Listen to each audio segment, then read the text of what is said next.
Shapes and Sounds acknowledges the traditional owners of the lands on which we're recording and connecting with you from, the Wurundjeri Woiwurrung people of the Kulin Nation, and we pay our respects to elders past and present.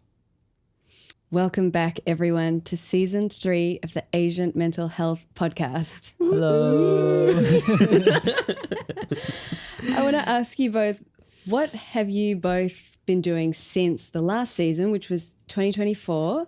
So, what's one thing that you've learned? Like, for example, I've learned that, have you ever heard of an olive undertone in your skin? I've heard of red or... what is it? Red warm or... and cool. Yeah. But there's another one that's olive, and I realized that that's me. That's something I learned over the summer. And apparently it's if you look at yourself in photos in groups of people, if you're the one that looks a bit green, an olive undertone. And then there's a whole other range of makeup and skincare that you can use and colors to wear. Compliments you and everything. Yeah. Otherwise you're always forcing yourself to be either cool or warm. Oh. So that. I'm warm, I think. You are super warm. Yeah. I have no clue. I think you're cool. Okay. Yeah, you're definitely cool. And it's something to do with your veins. Cool, you look something to do with your veins.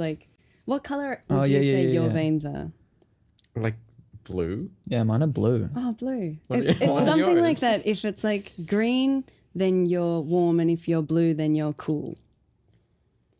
It depends on where it is on my skin. That's I feel weird. it's like a teal. No, look. Oh yeah.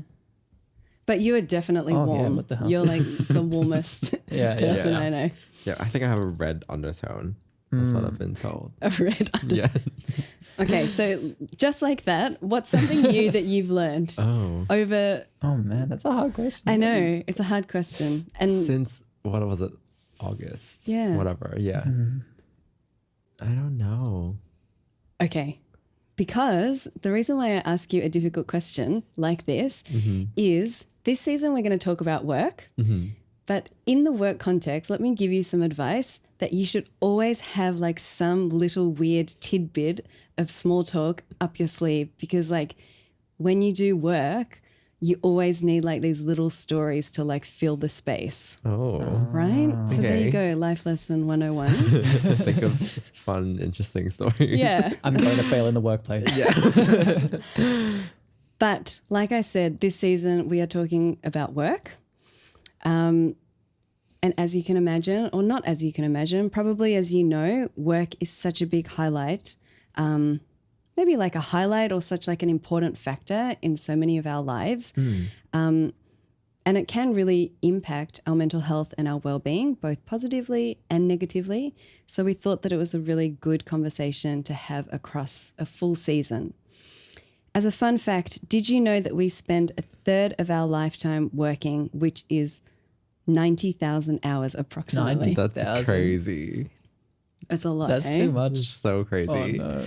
But that actually reminds me, I don't know, about this work stuff. There was this cartoon that I saw in class. It was one of the anthropology classes I did. And it was saying something you don't get paid for 8 hours of work, but you get paid for working 8 hours. Does that make sense? No, say it again. Okay, so you don't get paid for 8 hours of work. So say you go to hospo and you work for 8 hours, the amount of money you're generating for the restaurant is I don't know, a few thousand maybe, but you don't get paid that. You don't get paid the 1,000. You get paid 20 an hour. Yeah, per hour, not per how Per much the you output. generate. Per output. Yeah. Yeah. So I don't know. And That's your something- worth is tied into the amount of time that you give. Yeah, not the actual output. Interesting, hey? Yeah. I think I've always been interested in disentangling your time and your money. That should be a separate thing. How much money you make should not be tied to the number of hours you work. But I think that's what we're all trying to do in this capitalist world as well. Yeah. Yeah. Anyway, so much to discuss, hey? If work, would you both say work is a big part of your lives? Whether doesn't have to be hours, but you're thinking about like the future of work as well. Absolutely. Yeah, I mean, even I think university's so. tied to work. So it's Yeah, like exactly. Yeah, almost most of my life. Yeah. Yeah. You're like moving towards your careers. Yeah. Yeah. So, I mean, work is such a big part of our lives and our identities, and it's a place for many to create their purpose. I think for many, it's a place to connect with others, but we'll talk more about that, Marcus. And it gives us things like social status. And although, like, there's so many things tied in with work, but I think many of us are wondering, like, how do we actually take care of our mental health at work? That's way too big of a question to be answering in one episode, Asami, but sure, we'll try. Welcome to the Asian Mental Health Podcast, brought to you by Shapes and Sounds.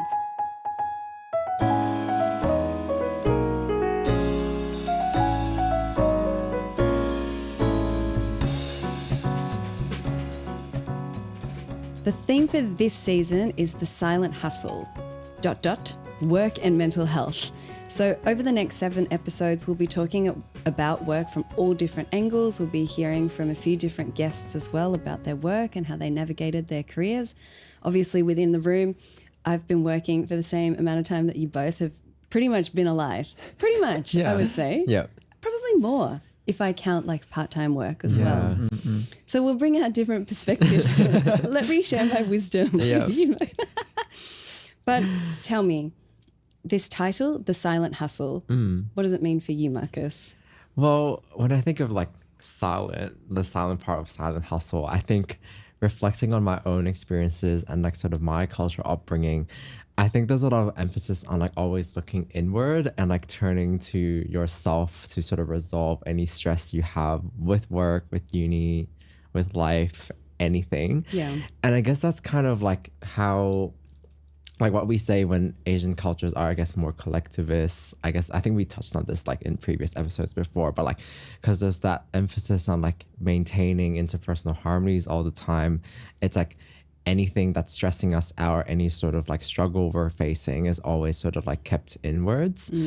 So I guess that's the sort of my definition of like why it's silent, the hustle. Like you keep it all together. Yeah, exactly. And then you As present. you hustle. Yeah. Yeah, and then you present like, yeah, I'm okay, as in like sort of outward presentation. So Yeah. that's how I kind of define it. I think for me, when I think about the silent hustle, you can always think of everyone as having to, I guess, participate in some sort of a grind. And in doing that, there is a self that we bring to our workplaces and a self that we have at home. I feel like it's maybe that's just me, but I feel like that's like a majority concept definitely. for most people. And in that, those kind of identities that we have, the one that we bring to our workplace and the one that we have for our private selves, they can sort of conflict or consume us in some ways. And I think for me, the silent hustle is sort of that internal conflict and like balance of how I like present. the two identities. Yeah, the two identities I have, like the one that I bring to work and the way I present to be able to, get through my day-to-day work, and the one that I have at home, and I guess like learning to also be able to nurture that person at home, that person who I am when I go home to myself, Yeah. Yeah. Which one do you feel more like? Definitely the person who I am at home. I feel like that makes sense. Nice. Yeah. Yeah. But I think you can't just like bring that to the workplace as well. So No. Yeah. I agree. I'm not really like a bring your whole self to work. It's like actually bring like your work self Yeah, to no, work. it's like a boundary thing. Like be professional at work, not like be cold, but like be professional and everything, and then keep parts of yourself to yourself. And Exactly. Not the whole self, just like 80%. Yeah, maybe. yeah. what about you, Asami? I think when I hear the silent hustle, it's similar to you both. Like the word hustle that you mentioned, Oscar, and then silent, which you really touched on, and it makes me think about the model minority myth, which is like this idea that Asians are really hard workers and we just are really quiet and we just get the job done. And so I feel like it really ties into that cultural element of or things that I've heard people talk about. I don't necessarily agree or disagree. I think like for me being Japanese, I also think about this idea of like in Japan, sure, there's like a really strong work ethic, But I also think it's like people look down on hustle as well. I don't know. What do you think, Oscar? Like, I think it's like lowbrow to hustle. What does that mean? Like, it's like, oh, that's not very classy to hustle. I don't know. I don't know. I What feel do you like think? Yes. I think it's about talking about the hustle, because I think everyone has to hustle in Japan. I mean, the amount of Yes. like unpaid overtime that people do, I think it's like a given. Everyone is hustling. Everyone is hustling. Yeah. But I think like maybe talking about it or making a big deal out of it, that's probably what I feel like might be lowbrow. Yeah. Yeah. Or Yeah, considered lowbrow. maybe. Yeah. Interesting. It's so interesting. And then for me, my personal journey with silent hustling is I think I used to internalize everything similar to what you were kind of talking about. But now I'm like a loud hustle. Like, and what that looks like is like back in the day, like I would find it really hard to ask questions, you know, and to be like, I don't understand. But now everything is like, I don't get it. I don't get it. Tell me. So I'm always asking questions rather than like, oh, I don't understand. Let me just go home and research it myself. I'll always source the answers. And then also like if something bad happens, I no longer internalize things. I just try and address them and talk about it and tell people how much they've upset me and all that kind of stuff. So it's getting louder and louder. What kind of like reactions have you gotten at in the workplace then once you sort of like started doing that? Do you know what? I think it's good. I think it's better. Like, I think telling people that you're upset at them is a way of setting a boundary. Yeah. And then people respect that. They're like, oh, I didn't know that upset you. Let me yeah. never do that again. Oh. And then you can really see people's characters. Like some people will try and cross your boundaries again. Yeah. Other people are like, okay, she does not respond well to that. You know? I've never had to set a boundary with you, Marcus. If you're wondering, if you're thinking like, have I ever been upset with you? That wasn't why I asked, but good to know. Okay.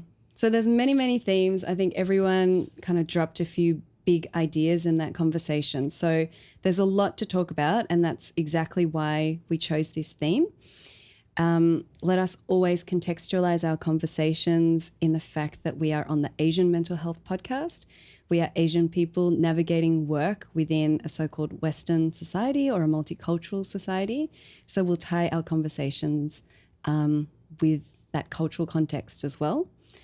And I think like I shared this on LinkedIn to do a call for questions to say that the three of us in this room, we don't have any experience in the corporate sector, but I think it just highlights that work is relevant to everyone. It doesn't matter what industry you're in, whether that's hospo, which we'll talk about, whether that's like health services that I've been in, or the majority of people in corporate services. But hopefully it's a conversation that will resonate with you, and we look forward to sharing our conversations with you.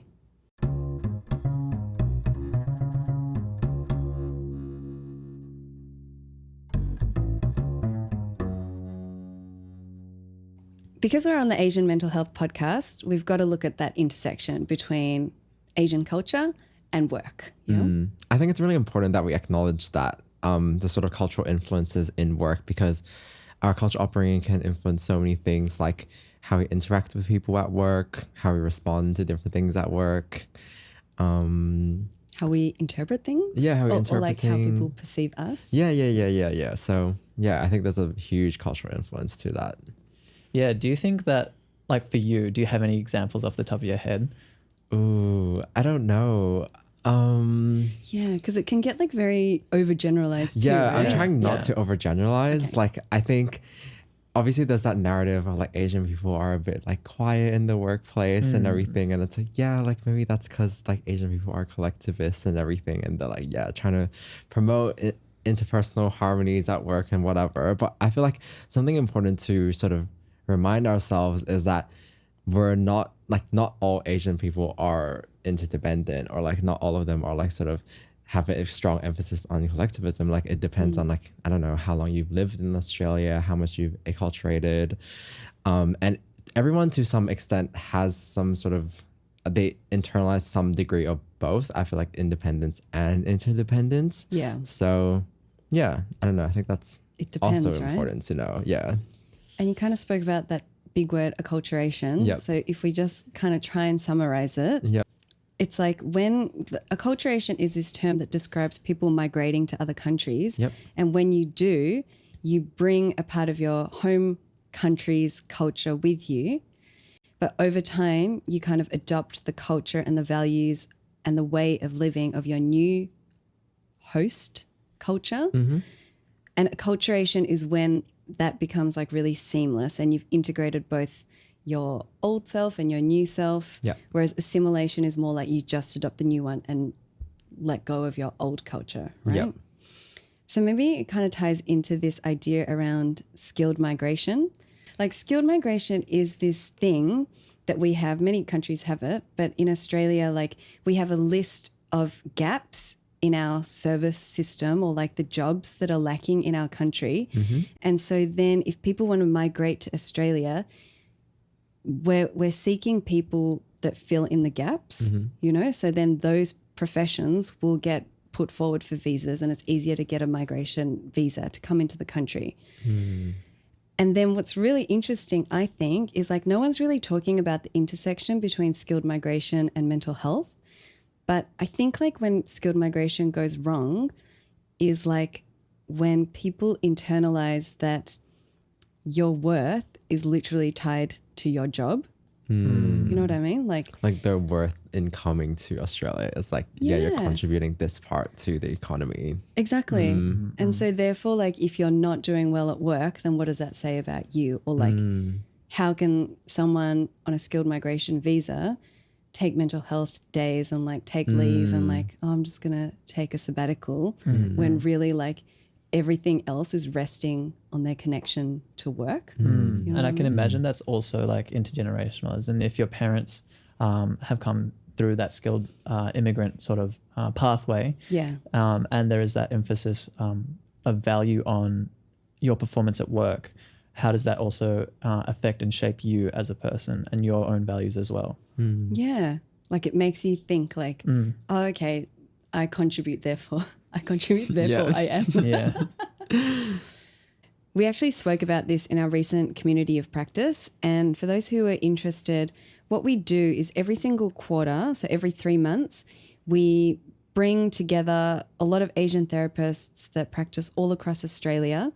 And we meet and we go through a journal club. So we pick an article every quarter and we discuss that, but it's also a space for networking and supporting one another in our work as well. So in our recent community of practice that we ran in February, we spoke about this really interesting article from Melbourne Uni by a researcher called Maheen. And what they found was like the impact of unemployment was the worst for Asian men who were migrants to this country. Yeah. Like it affected them the most. And the reasons why were things like many people from Asian countries like have gendered expectations, you know, about like the man being the breadwinner. So clearly there is a connection that work does impact mental health. But what about you guys? What are some signs of the work environment being, I guess, not conducive to mental health here in Australia? I have a lot to say about this. Me too, but you go first. Okay. Well, let me tell you, Oscar. Ooh, the tea, here we go. Number one, the worst thing that a workplace can have is poor leadership. Agreed. That's like, I hate poor leadership. Yep. This is like my pet peeve. I could spend 1 hour talking about this. I'm not going to go into it, but for people to thrive, there has to be a structure and that like the leader has to actually lead and the leader has to take care of everyone and actually like drive the bus or sail the ship or whatever. They have to light the path forward and take care of everyone going forward. And that is like so rare to find. Poor leadership is my answer. Okay, I'm gonna go a bit extreme, and it's not even funny, but like exploitation, like just straight up exploitation in the workplace, and it happens That's more. pretty bad. Yeah, and it happens more than I don't know. I feel like it happens more than you think. Yeah. Within the workplace, and especially in hospitality. Oh my god, the stories from hospitality are crazy. Like, Tell I us. remember. Okay. So at my old hospitality job, which I would just say starts with a G and Ends with a maybe we won't say what it ends with, but it was a restaurant and it starts with a G and it was Korean. So maybe that's enough hints, but I don't know, I just see all these like young, like underage kids get exploited and they like, I don't know, like the bosses don't tell them what they rightfully deserve. They don't tell them that they're supposed to get super. Like I didn't know I was supposed to get super, and I never got paid wild. super for Yeah. 2 years. That's Never. straight up illegal. I know 2 actually years, and I illegal. never got Crazy. super. So I was the one that introduced superannuation to Marcus. I feel so proud of yeah, myself. now I know what my rights are. I'm obsessed with super too, so just so you know. But yeah, so crazy and being underpaid. And yeah, they just like take advantage of kids who like don't know, and it's like maybe their first time working ever, and they're like probably think this is normal to just work hard and like be like, yeah, like this job is pretty bad, but Yeah. like it's a job. So And like young as in like under 18. Yeah. Yeah. Yeah, and especially if you're in that Shit. position, there's like, when you're younger, you have less, I guess, like techniques or skills to also deal with that emotions Exactly. that come with that, or even Exactly. like recognize that you are being exploited. yeah, So there is that sort of thing about like, yeah, you can get really bad mental health just from working with like 100%. exploitative workers or like you Yeah. said, 100%. bad leadership. And out of my own curiosity, recently I went and researched some statistics about engineering because I was curious. I'm like, do engineers like their jobs? Like, how is Yeah. it for engineering? Because 'Cause you're studying I'm studying engineering. Yeah. For clarity. So and I didn't really know that much. Like, I mean, the joke is like, what does an engineer do? Like, no one Yeah. can answer it. But also, like, how are they? Like, what's going on? Yeah. And so I searched it up and I found that like, for average levels of depression, anxiety and stress exceed population norms by 40% for depression, 38% for anxiety, and 37% for stress. So that means Wow. that Wow. compared to the normal populace of workers, engineers are like that much more depressed. Like Wow. 40% Yeah. more depressed. Yeah, Wow. than the average population. And then on top of that, like in contrast to the general population, who report about 20% of people being dissatisfied with work, Okay. 59% of respondents endorse being unsatisfied with their work-life balance, which to Whoa. me is like scary. That's scary. Yeah. 60%. About so many people hate their 60%. jobs. 2/3. Yeah. And that would, yeah. It's that just would be so like jarring. all engineers. Yeah, right? yeah. This is like Whoa. averaged across Australia's infrastructure and construction industry. Yeah. Another one, a report by Equal Engineers into Masculinity in Engineering, said that 61% of engineers said that their physical or emotional problems disrupted their normal social activities. 22% had taken time off as a result of emotional problems. Wow. That is so high. It's like a quarter, ridiculous. yeah. It really is That's ridiculous. a quarter, yeah. And if it's about masculinity in engineering, and I assume it's like quite a male dominant industry, Absolutely, right? absolutely. It's one Wow. of the bigger, STEM male dominated industries. Yeah. Okay. And it is really depressing. Like reading this just made me a little bit scared, to be honest, about work-life balance. I don't really know what to say. It's just really yeah. jarring. Like you Yeah. haven't processed it yet. yeah. I find that really sad, like for you, especially as you're studying, right? And you're like looking forward to this career ahead. And then there's like these really bleak statistics. And I think it reminds me of the stats in the mental health sector as well. Like the irony is a lot of people working in mental health experience really poor mental health as well. I'm not sure if you've heard recently, or it won't be recent by the time this is released, but essentially 200 psychiatrists in the public mental health system in New South Wales quit because of like not good work conditions or like very bad work conditions, I should say. So there's like a whole crisis going on in the public mental health and the acute system in New South Wales, which really highlights like, how are people supposed to take care of really unwell people if they themselves are really struggling and everything is kind of breaking? As a music therapist, similar to you, I just looked into the research, and apparently the financial health of mental health practitioners is like really, really low compared to other industries. So people report very low financial health, which then impacts their mental health as well. As in like financial stability. Like, Yeah. Yeah. So that's not good. That's bleak. That's super bleak, right? And I think like if I talk about my own experience, like when I was working 5 days a week as a clinician working in crisis mental health, now looking back, I didn't know it at the time, but now looking back, Yeah. it's like, wow, I was like the most unwell I have ever been. Yeah. And it's taken me this long, like that was 2019, 2018 to 2019. Like it's taken me this long to feel like a normal person again and not feel like so burnt out. And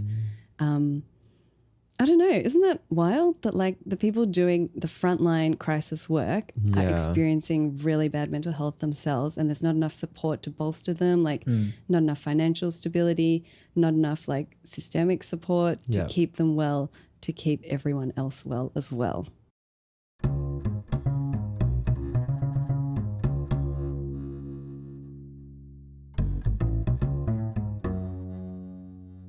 So we've covered a lot of things about work and mental health so far, but in the second part of this episode, let's dig a little bit deeper into how it is personally. So for you, Marcus, what's going on with your work life?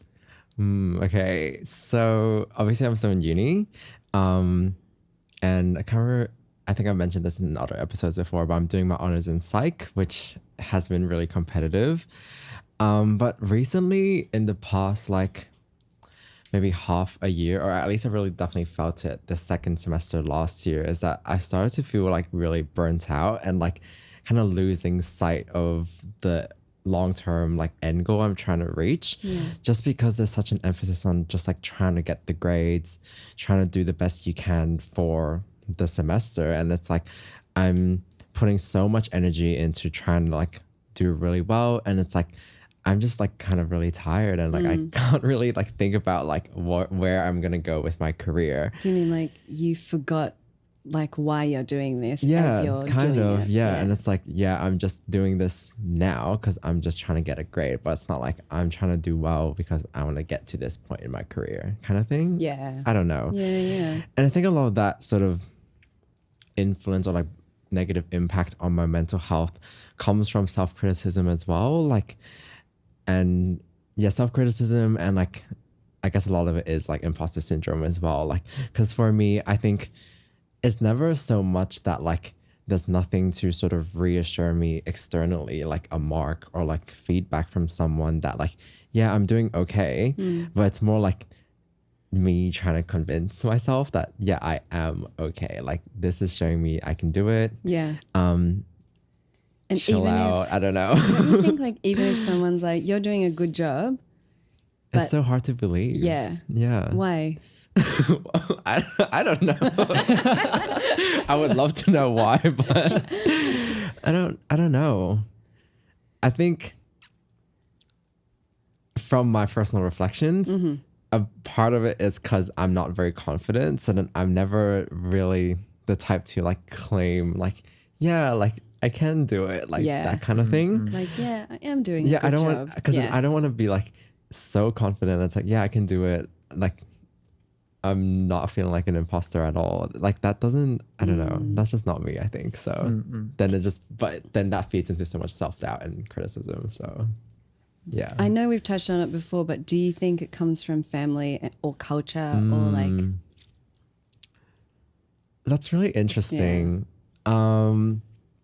I think yes, but like I don't ever really remember my parents being like, yeah, you have to get 100 on everything. It was never like that sort of explicit. Maybe it was more so like, yeah, school is important, so you should focus on this, or like this should be a priority for you in that sense. So then it's like, then so much of my worth and my identity has been tied to school. Yeah. Like it's kind of like a subtle influence. I don't know. What That about it's you? like, this is important. Yeah. Well, what about you guys? I think like the imposter syndrome stuff, I'm the same as you. Like people, like good things might happen, just say for shapes and sounds.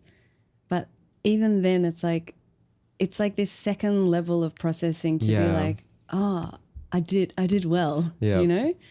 I don't know, like, but I'm really working on that too. Like I'm really, really trying. Yeah.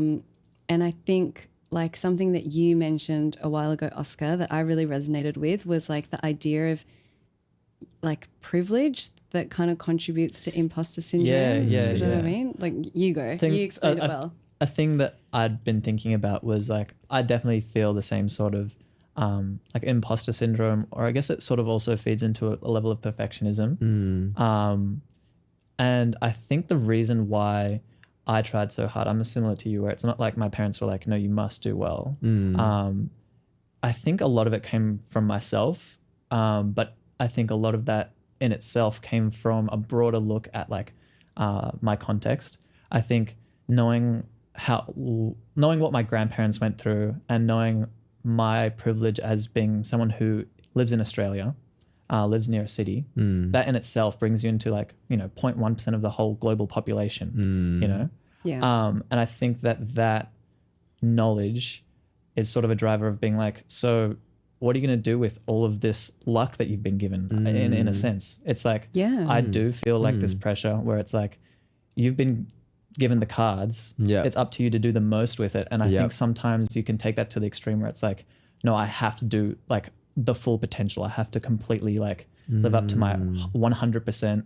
I have to do the thing that's most impactful for everybody. Yeah. And even in that, that's an impossible goal. Yeah. And what does that even look like? What does that mean? And I guess there's also a whole bunch of preconceptions about what that means. Maybe that's what the part that comes from culture is, like what that looks like. What does like success look like? Yeah. But yeah, I feel like it's just such a strange emotion that like, it's like not a guilt. It's sort of just like a, Yeah. What's the word? It's not guilt, is it? you just don't want to let something down. Yeah. Like not Yeah, necessarily right. a person, but you just, yeah. Totally. Right. I completely agree. And I think Right. when you mentioned grandparents, that's what I think about as well. Like imagine like they had to like live through World War II or find themselves at the end of that, and they literally like rebuilt their whole entire lives to build this legacy for me here, and then it's like, oh, here I am, like, so, oh, I'm so tired. I want to take a rest day. Like, how dare I do things like that too, right? There's so much pressure, but it's like that pressure is self-inflicted too. Yeah, Definitely. definitely. Yeah. But do I'm you the think- enforcer of that. Like, Yeah. not anyone else. Not Like anyone my grandma's else. not over my shoulder. Be like, how dare you, Oscar? Yeah. But do you think that that's cultural, that you have so much, like you prioritize your family so much? Perhaps. Maybe. Perhaps. I guess so. Yeah. Yeah. I never really thought of it that way, but Yeah, I guess so. neither. Yeah. Yeah. Yeah.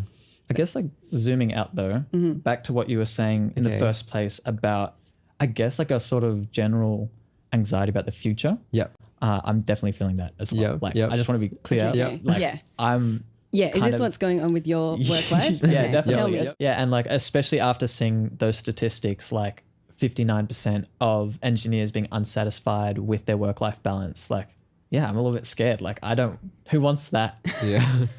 So like, what's the way that I navigate this? And like, will I get something, like, will I get a job in something I'm passionate about?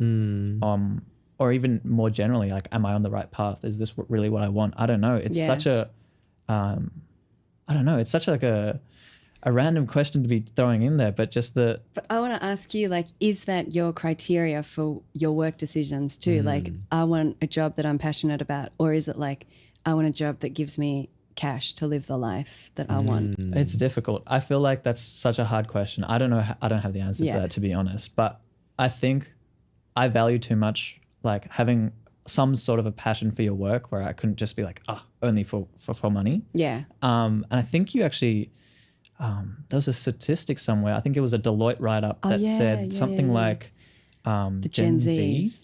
The Gen Zs aren't choosing jobs based on money, but they're choosing work based on, does it fulfill my passion and my like purpose? What do you both think as Gen Zs? Because I have a lot to say as like a non-Gen Z. I don't know. I feel like it might be one of those cases of just like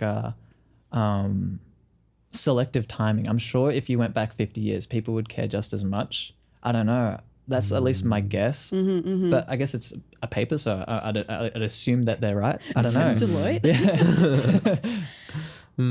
I don't know.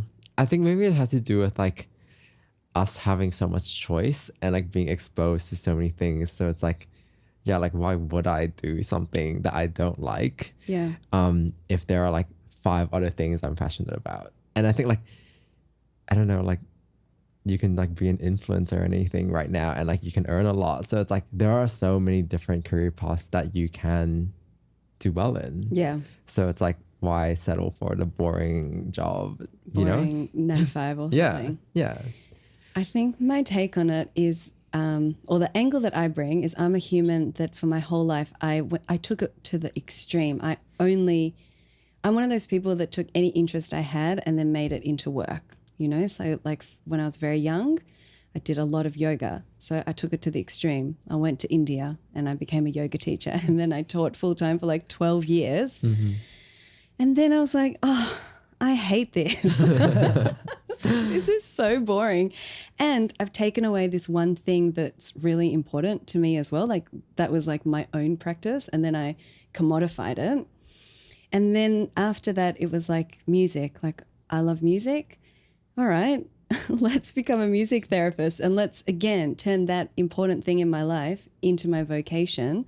And then we discussed this last season, but then I kind of lost my passion for music because it's a big part of my work. And so then I need a break from the thing that I love. So then it's like really confusing, right? And now like I'm definitely very, very passionate about shapes and sounds, but the way I kind of conceptualize it is like I'm much more pragmatic. Like now as the director of Shapes and Sounds, it's not like I'm here, oh, I'm really passionate about this, but actually I'm passionate about the organization, and that means I have to get passionate about getting the cash to keep us alive and to keep us afloat. And then the passion stuff can kind of come on top, you know? So And then also like staying well outside of work to be able to Yes. sustain that passion. oh yeah. So then I do the running, but Yeah. I won't commodify the running. I'll never be good enough. But yeah, so really thinking about myself as separate from my work. I think like when there's so much around passion, then it was like I am my work, but now I have a healthy distance from my job, even though Shapes and Sounds is like so essential. Like I'm still my human self that does the work. And I feel like that really helps in terms of taking care of my mental health as a founder. Yeah. Anyway, we have all discussed like work and like the funny elements and like working out like how do we take care of our mental health as we work, and those answers will come over the season. This episode is really just to open up those questions. I think one thing I want to just side note here is I spoke a lot about like mental health practitioners having poor mental health and feeling unsupported. But if you are an Asian therapist listening to this podcast, know that we at Shapes and Sounds, we support practitioners through our community of practice. So that's where Asian therapists can meet and network and learn, like through the journal club that we were talking about. And for everyone else that's listening, like you can access a list of mental health practitioners who are Asian on our website, just shapesandsounds.com. And on that website, there are lots of other free services and resources as well. So if you are struggling with work, one, know that you're not alone. Like us, we have a lot to say on this topic. But two, know that there's lots of things that can support you, and mental health practitioners that are also really passionate about supporting you in your work life too. And something we would like to try this season is a new segment where we'll be asking 3 questions at the end of every episode before we say goodbye. And we always want to personalize the last question just so it's a bit different for everyone. Since we don't have a guest today and it's our first episode of the season, we'll ask you, Asami. Okay. So for this week, we'd like to ask you, what do you think about people who are maybe a little bit too close to their work colleagues? Okay. Well, firstly, I want to just highlight that Marcus never wants to hang out with us. At Shapes That's and not Sounds. true. That's Yeah. not true. It's not true? It's not all the time. And We have hung out a little bit. I have a reason every time too. So. So apart from that, one thing I think is like if I go back to my like full-time mental health work, Yeah. all I did was hang out with my colleagues, you know, because you feel like they're the only ones that understand what you're going through, and they're the only ones that have as much of a jarred nervous system as you. Yeah. So I think that is bad. That's like Yeah. really bad. Like, sure, you need people that understand what you do, but two, it's like have a bit of distance. And the Yeah. best thing you can do is not have someone at Friday night drinks being like, oh my God, and like opening up even more my stuff that gosh, happened. yeah. You want someone to be like, what are you doing this weekend? Like, Yeah, are you going to something see this fun show? and light. Yeah. Right? Like you need your other friends. Yeah. So I think if you're going to work in mental health, definitely disentangle. Like, so you're doing a good job, Marcus. Okay, next question. All right, I'll give you the next question. My question for you is, when was the last time you actually took a mental health day? I actually took one. I think it was 2 weeks ago. Oh, that was so great. cool. I think so. Like a full day off, like leave. Yeah, Or like like not like a weekend. No, Yeah, not yeah. like a weekend. It was like actually, it was just a morning. But that counts. Still, you know? yeah, That- better that's than an important nothing. morning. Yeah. I'm pretty sure. Oh. Oh, no. No, it was a Monday. I took a Monday off. Oh yeah. My other work outside of Shapes and Sounds. Yeah. Because I was just like so exhausted, and I claimed it as a mental health day, not like a nice. sick day. I was like, That's great. I'm out. Yep. What did you do? I did sit around feeling really miserable. I did a lot of Duolingo, and then I was like, oh, I better go and get some sun. So I took Yeah. my dog, Yeah. who doesn't like walking, and I made him walk with me, and he was so unhappy, but it made me feel good. Oh well. At least one of you was happy. Okay, and for the last question, my question for you is, what is your dream work schedule? Okay, I like working Monday to Friday. Oh, So I do. like 9 to 5. I don't mind it because Oh. other people are working at that time. Oh. If you do non 9 to 5 work, you'll realize like, oh, actually a lot of my friends work 9 to 5. So then what's the point? Sure. right? Yeah. But I think I would always start with a run or training early morning, but let's not do 5. Let's say like 6 to Okay. be a bit more normal. And then maybe like start work at 10. Yeah. So maybe 10 to 5, Yeah. a bit shorter. I like that too. Do Shapes and Sounds work, like a few at home, like maybe start at home and then meetings in the afternoon, kind of like how we do our Wednesday ones. And then go home, walk my dog, eat dinner, go to sleep like I love 10 that. p.m. It's very, very routine. I actually really like the routine. And then Saturday, Sunday, like completely logged off. Yeah. Nice. Yeah. Nice. Is that surprising? There's nothing Not fancy really. about it, is Not there? really. It makes a lot of sense. Yeah. Yeah. I think starting at 10 is a very good time. Yeah. Yeah. Yeah. Anyway, that's me. I'm excited to ask Marcus these questions as well, and you, Oscar. But that is it for episode 1 of season 3. I'm excited to hear what you both have to say about work. I think it's going to be really interesting, and to hear from our guests as well. Every episode will drop on Tuesdays, so keep an eye out. We've got 8 episodes this season, and we'd love to hear, let us know what you think about our theme. Tell us about your experiences at work and mental health. Tell us when you actually took a mental health day as well. That's important. And where you can do that is you can find us on Instagram and LinkedIn and YouTube at Just Shapes and Sounds. In terms of this episode, please like and subscribe to us on your favorite podcast app. You can download this episode for offline listening. Leave us a review on Spotify. That really helps. And share this episode with your friends, because word of mouth really helps to destigmatize mental health in Asian communities. So with that, we're going to do a new sign off. Yeah. So everyone stay safe. Stay silly. and see you soon. This is a production from Shapes and Sounds. It's hosted by Asami Koike, Marcus Lai and Oscar Abe and produced by Yo Chung. We're proudly supported by the Victorian Department of Health's Diverse Communities program.